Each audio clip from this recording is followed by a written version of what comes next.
Ah, the road of death.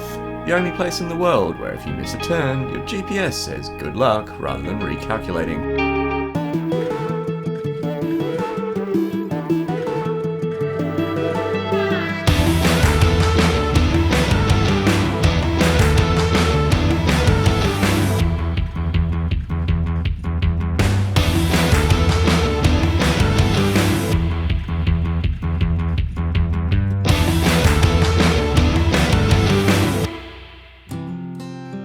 In this episode, we bid farewell to the Peruvian plateau and plunge headlong into the Bolivian border chaos at Desaguadero. Then, with formalities behind me, I continue eastward via the enigmatic ruins of Tiwanaku and on to the rarefied air of La Paz before finally facing down the infamous road of death en route to the hilly retreat of Coroico. Day 43 dawns with a postcard-perfect morning as I bid a reluctant farewell to the charming Titicaca hotel. Ahead, it's a 2-hour ride through the Peruvian hinterlands to the scrappy town of Desaguadero and my third border crossing of the trip. From there, Bolivia awaits.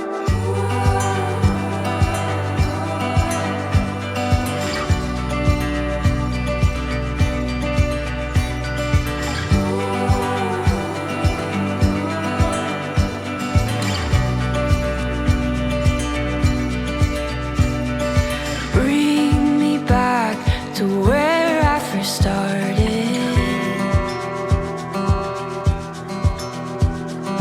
Teach me to sing again.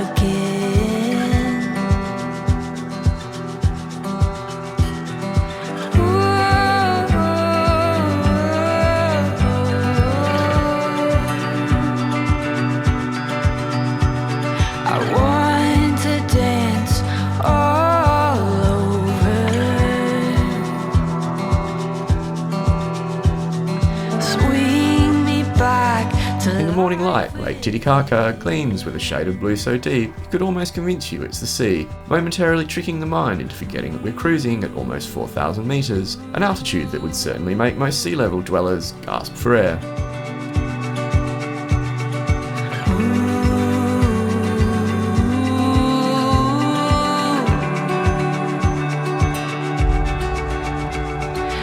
My blissful sun-drenched communion with Lake Titicaca and its vast blue calm is abruptly shattered as roadworks eject me from the main highway with all the subtlety of a nightclub bouncer on a bad day. But in true cinematic fashion, the camera wasn't rolling at the time, but perhaps nonetheless it helps to demonstrate just how jarring the experience was, moving from pristine highway to rural backcountry in the blink of an eye. back where I was. After what feels like an archaeological expedition through every dust-coated field in the region, I finally reacquaint myself with some tarmac.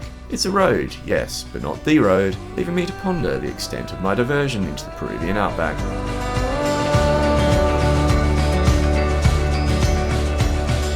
Ballad of my heart for eternity. In the end, it's another mini detour which delivers me back to the highway and the interesting topography of the Reserva Cerro Capilla. Closer. Remember it all felt like yesterday. My cup runs full over and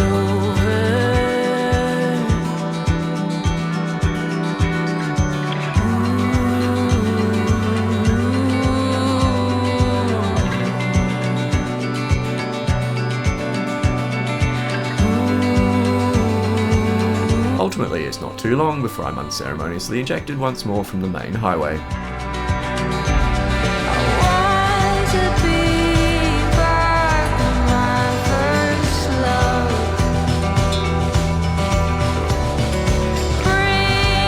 The distinctly unofficial look of this detour doesn't fill me with a lot of confidence, and it turns out not to be long before even this road seemed to grow weary of its own existence. As I start to ponder the implications of a lengthy backtrack, I notice the two road workers. A quick chat, and I'm invited to christen their newly smoothed thoroughfare. Well, not exactly invited, more waved on, perhaps by the magic of motorcycles. But I'm certainly not complaining.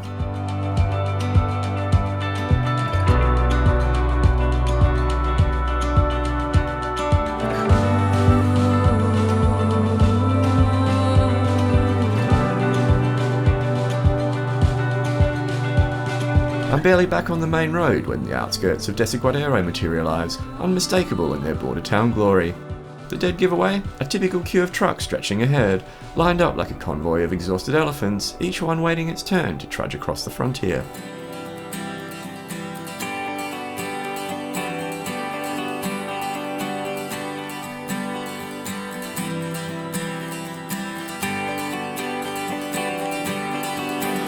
First stop is the new joint border facility, which although a little sleepy, is at least blissfully separated from the bedlam on the road outside, and the convenience of having both countries' formalities under one roof is a rare stroke of bureaucratic sanity that's undeniably welcome.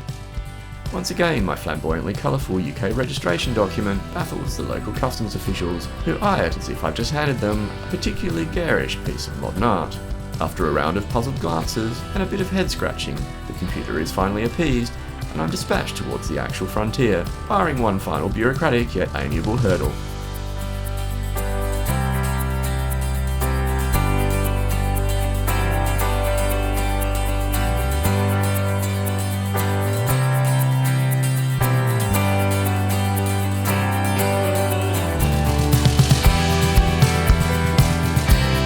The crossing at Desaguadero is a curious affair. A freshly minted den of officialdom sits not at the border, as one might expect, but some distance back on the Peruvian side.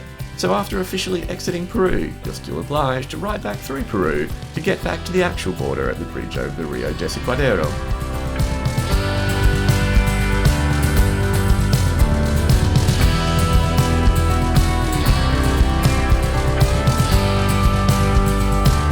The sheer volume of trucks clogging this border demands a deft little game of moto hopscotch, a vehicular ballet if you will. It's choreography for the slightly mad, where the stakes are low but the obstacles high, and success means threading the needle through gaps that may close not long after the moment you spy them.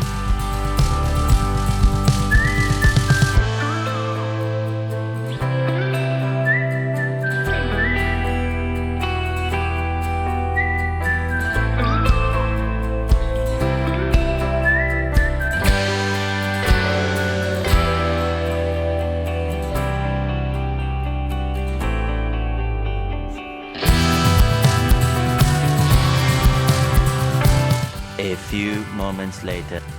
Swamped by a tidal wave of trucks, the border officials cast a half-hearted eye over my documents, and then quickly wave through, perhaps in the knowledge that 45 minutes of weaving through the labyrinth of idling giants awaits me ahead, just to break free of this place. But by the magic of YouTube, you're spared from the gritty pleasure of experiencing every minute. For you, it's a relatively painless jaunt through the Bolivian side of Desaguadero to the mercifully truck-free shores of Lake Titicaca.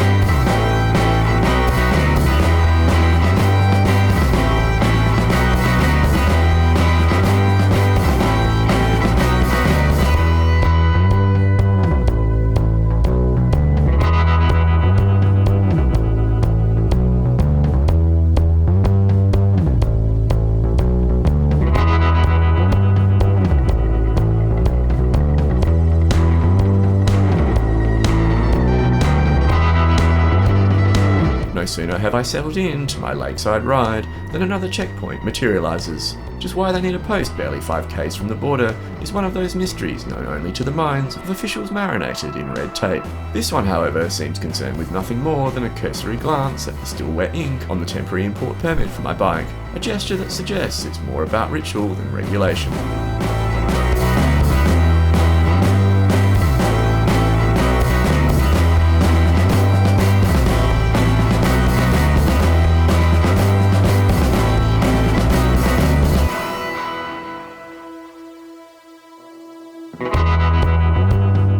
With the checkpoint and the lake fading into the rear view, I find myself gliding across the vast flat emptiness of Bolivia's northern altiplano, a stretch of land so level it might as well have been ironed. It's a brief, almost meditative ride before I veer off the main road towards Tiwanaku, my stop for the day. What at first glance appears to be yet another checkpoint turns out to be nothing more than an apparent TikTok hut. Leaving him to his doom scrolling, I roll on into town, grateful that for once bureaucracy has decided to entertain itself.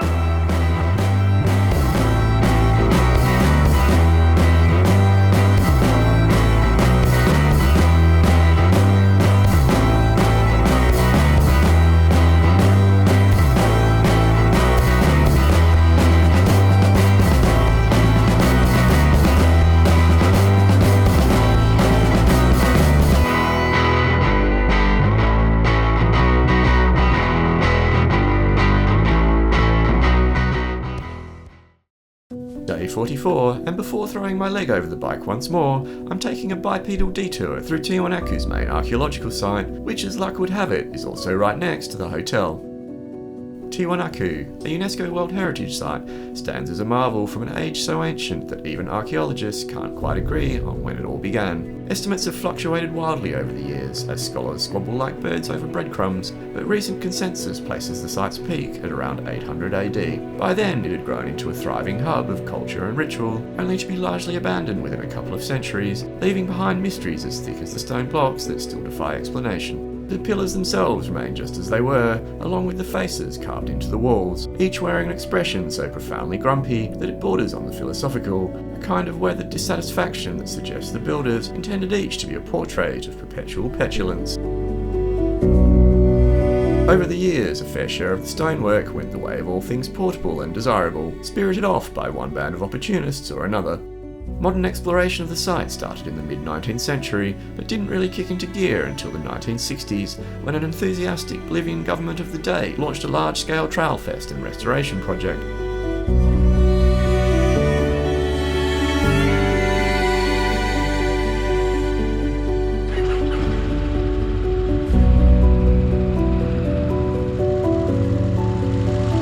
Adiós, gracias.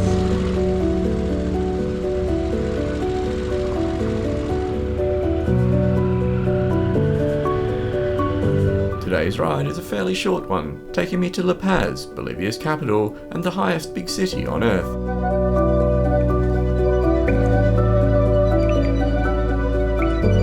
And apparently, after 10,000 Ks or so on the road, I've now mastered the art of invisibility. There's no sign of seen your TikTok this morning, so I'm back on the highway without delay. This stretch of Bolivia isn't exactly competing for any scenic awards, but with the promise of a break ahead, I find myself free of complaints.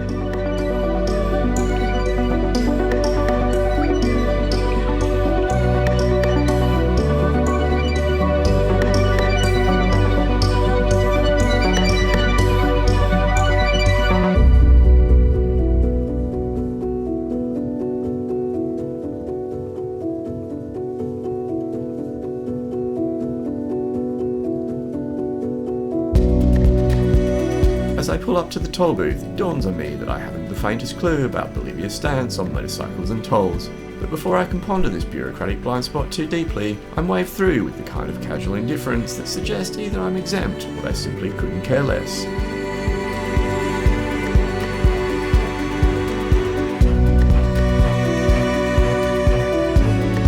Soon enough, I find myself on the outskirts of El Alto, La Paz's nosebleed seats and chaotic hilltop neighbour.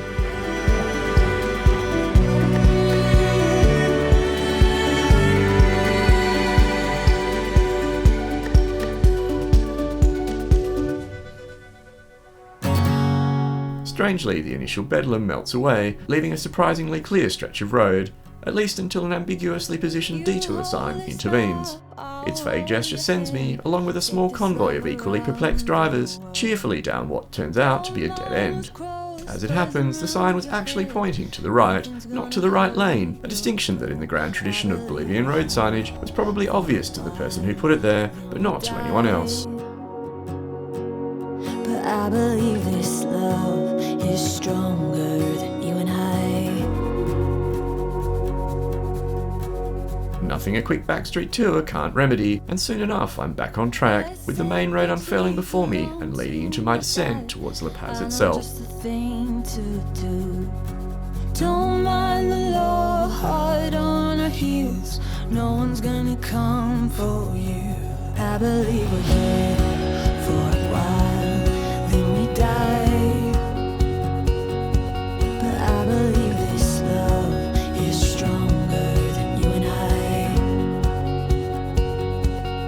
I believe we're here for a while, then we die.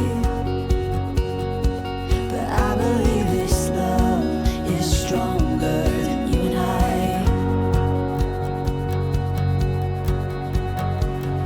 My initially smooth ride comes to an undignified halt as I find myself face to face with the immovable force of mid-afternoon La Paz traffic. With no escape in sight, I'm left with no choice but to inch forward, gritting my teeth and grinding through the chaos 1 meter at a time. Seasons are changing, love is amazing. Everyone's waiting for something worth craving, so I wanna take it, take love right through with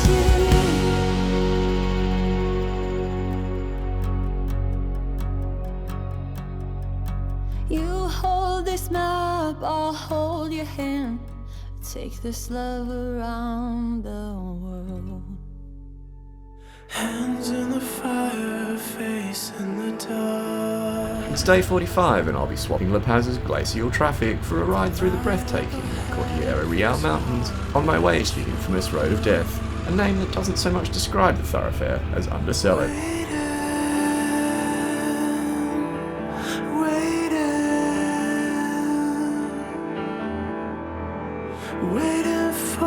My first challenge, naturally, is extracting myself from La Paz, a city that clings to the mountainside, as if to say, escape me if you dare. Under the starlight and through the valley here unknown, into the firefight above a great... Fortunately, the traffic gods smile upon me this morning, and the infernal tangle of taxi vans and roundabouts soon yields to the familiar sprawl of shabby neighbourhoods that, like persistent barnacles, seem to cling to the fringes of every South American metropolis.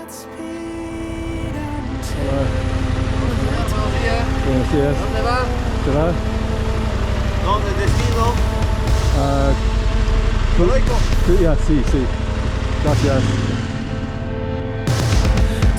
Once again, I'm treated to a masterclass in the whimsical nature of mountain weather, this time Bolivian style. One moment I'm basking in the La Paz sunshine as if the city's finer districts ordered their own microclimate, but give it 10 minutes and a few miles, and the sky dims to a sullen grey as I near the city's edge.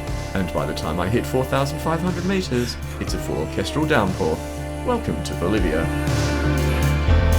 This is not the end.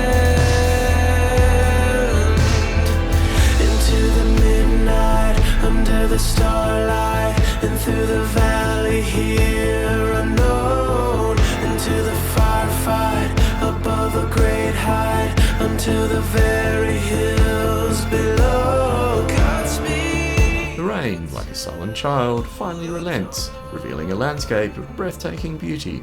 I hadn't anticipated such a dramatic transformation, and after days of monotonous flatlands, the twisty curves and the immaculate tarmac are a welcome treat.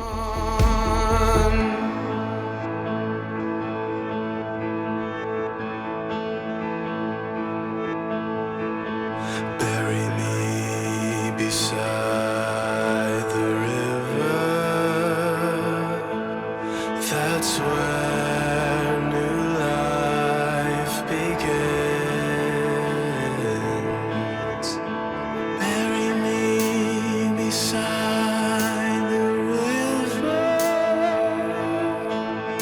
That's where my life will begin.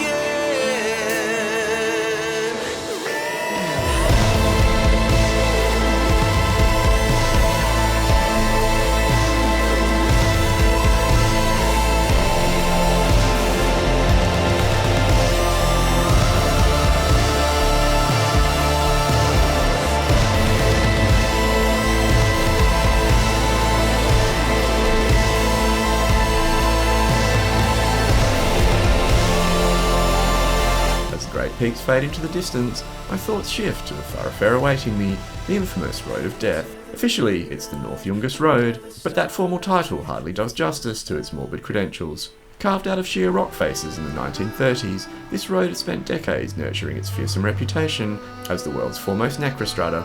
At its deadly peak, it was reportedly snatching between 200 and 300 lives per year. To say I'm uncertain about what lies ahead would be something of an understatement.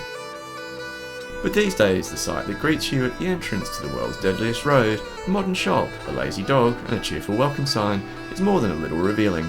The Camino de la Muerte has clearly settled into semi-retirement, content to trade on its fearsome reputation for a few tourist Bolivianos and associated bragging rights. These days, the North Yungas Road would have a hard time reclaiming its once unrivaled title as the world's most dangerous. Since 2009, a newer highway nearby has spirited away the bulk of the traffic, leaving the route largely to thrill-seeking adventure travellers and particularly cyclists.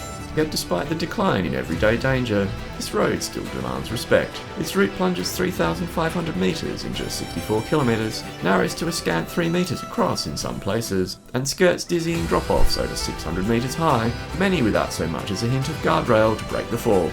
In a curious twist, it's also one of the few roads in South America where you're required by law to keep left, an eccentricity which, given that all the drop-offs are also on the left when traversing downhill, seems at odds with the kind of stopping challenges typically thrown up by gravitational momentum. Reaching the first gaggle of tourists clinging to their rented bikes, I decide a tactical pause is in order, allowing them to bounce a bit further down the track before I press on.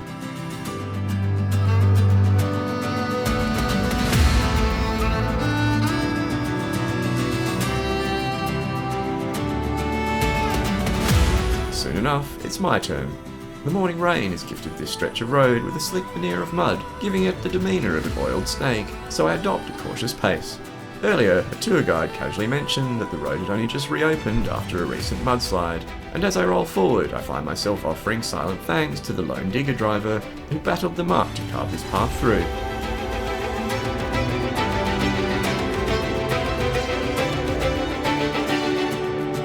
The road, I imagine, was once a rather thrilling proposition in its former life as a harrowing gauntlet for trucks, rather than in its current form as a playground for cyclists. Today, though, it's less an existential threat than a scenic diversion, its death-defying reputation largely defanged. Still, the path retains just enough hairpin turns and cliffside drama to keep things lively, a flirtation with danger rather than a full-blown affair.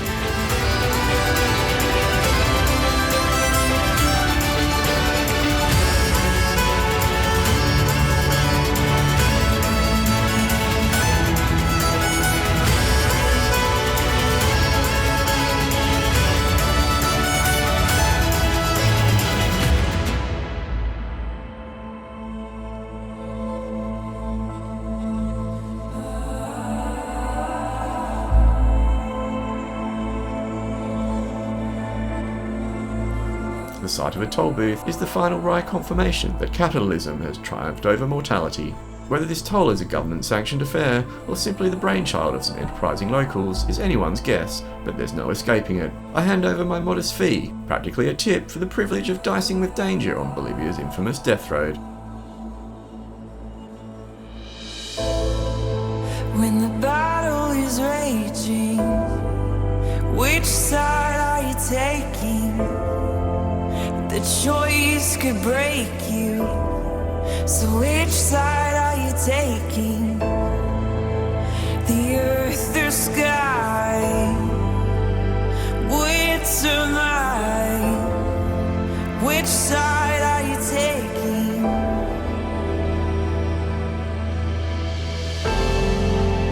The lie or the truth? The deception or the proof? Which side are you taking? Which side are you taking?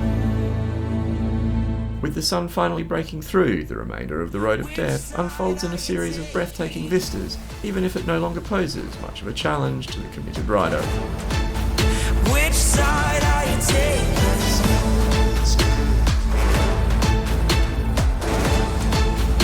Which side are you taking?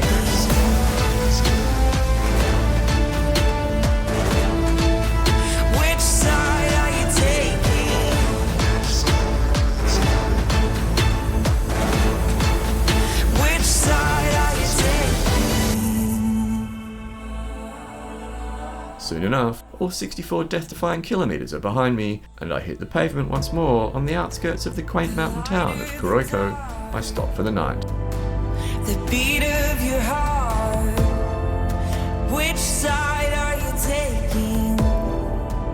Which side are you taking?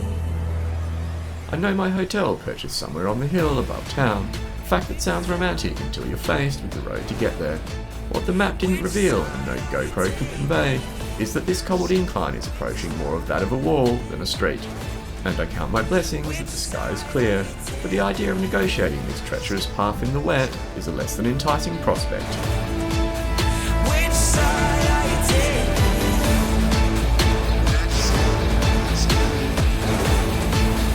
Which side are you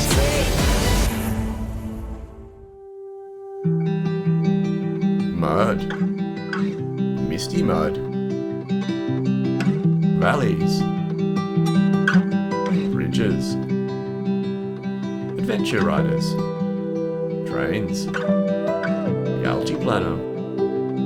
And the Uyuni salt flats.